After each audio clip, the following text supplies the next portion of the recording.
Hello welcome to அஸ்வமேத சமையல். இன்றைக்கி நம்ம டிஃப்ரெண்ட்டான ஒரு கீரை குழம்பு தாங்க பார்க்க போகிறோம். பாலாக்கு வச்சு எல்லாம் பாலாக் பன்னீர் தான் செய்வாங்க.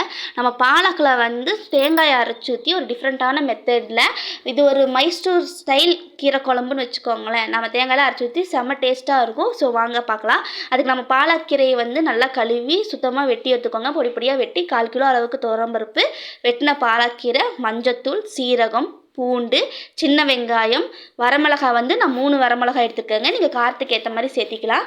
அது கூட ஒரே ஒரு தக்காளி, சின்ன தக்காளி சேர்த்துக்கோங்க. நிறைய சேர்த்துக்கோங்க. அதில் 2 கப் அளவுக்கு நம்ம தண்ணி ஊற்றி 4-5 விசில் விட்டுக்கலாம். ஸோ நல்லா விசில் விட்டு எடுத்ததுக்கப்புறம் பார்த்திங்கன்னா இந்த மாதிரி நல்லா வெந்திருக்கும். வெந்தது நல்லா சூடாக இருக்கும். ஸோ இதில் இருக்கிற எக்ஸ்ட்ரா இருக்கிற தண்ணி நம்ம வடிச்சிட்டு, ஏன்னா இதை நம்ம அரைக்க போகிறோம், அதனால் எக்ஸ்ட்ரா இருக்க தண்ணி மட்டும் தனியாக இந்த மாதிரி ஒரு பாத்திரத்தில் வடித்து எடுத்து வச்சுட்டு நல்லா ஆற விட்டுருங்க. ஃபேனில் ஃபுல்லாக ஆற வச்சிட்டிங்கன்னா தான் அரைக்க வசதியாக இருக்கும். நம்ம அரைக்கிறதுக்கு வந்து கொப்பரை தேங்காய், புளி, சீரகம், பட்டை, கிராம்பு எல்லாம் எடுத்துருக்கோம். நீங்கள் நார்மல் வீட்டில் யூஸ் பண்ணுற தேங்காவும் எடுத்துக்கலாம். டேஸ்ட் நல்லா தான் வரும்.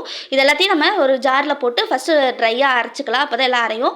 அதுக்கப்புறமா பார்த்தீங்கன்னா நம்ம ஆற வச்சு எடுத்துருக்கோங்க இல்லைங்களா, வாட்டரை இது பண்ணி அதையும் சேர்த்து போட்டு இந்த மாதிரி அரைச்சி எடுத்திங்கன்னா, அந்த தேங்காய் கூடவே அரைச்சிங்கன்னா இந்த மாதிரி நமக்கு நல்லா அரைஞ்சு வரும். ஸோ அதை வந்து நம்ம ஆல்ரெடி தண்ணி தனியாக எடுத்து வச்சுக்கோங்க. அந்த தண்ணி கூட மிக்ஸ் பண்ணிக்கோங்க. ஸோ நமக்கு வந்து இதில் எதுவுமே வேஸ்ட் ஆக போகிறது கிடையாது. நல்லா மிக்ஸ் பண்ணி எடுத்துக்கோங்க அந்த தண்ணி கூட. ஸோ நம்ம அரைச்சி வச்ச இது ரெடி ஆகிடுச்சு. இப்போ ஒரு பாத்திரத்தில் வந்து எண்ணெய் ஊற்றி கடுகு, சீரகம், கடலைப்பருப்பு, உளுந்து, வரமிளகா, கருவேப்பிலை, மல்லித்தழை இதெல்லாமே போட்டு நல்லா வறுத்துக்கோங்க.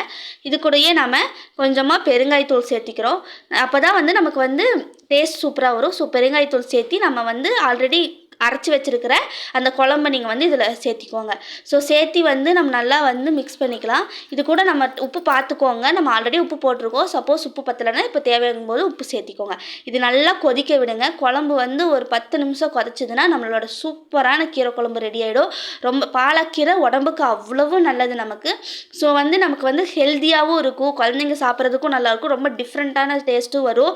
நம்ம நார்மலாக செய்கிறத விட இது சூப்பராக இருக்கும். ட்ரை பண்ணி பாருங்கள், கண்டிப்பாக பிடிக்கும்.